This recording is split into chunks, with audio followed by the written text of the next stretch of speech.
I don't think so.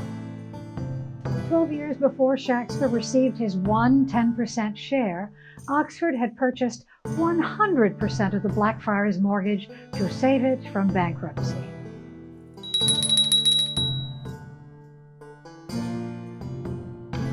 Records show that up until the very moment he walked into that door, both Shakespeare and his glovemaker father were deeply in debt. But right after he got his share, Shakespeare purchased one of the most expensive homes in Stratford. He left London behind and disappeared into his native village, and never lifted a pen to write a play, a sonnet, even one letter. 32 of 37 Shakespeare plays use a letter as a plot device. It was a busy time. Repeatedly threatened with jail. He was the habitual tax avoider.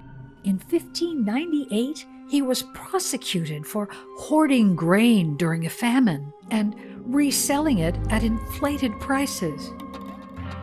He pursued those who could not pay him in full for these staples and used the profits to further his own money-lending activities.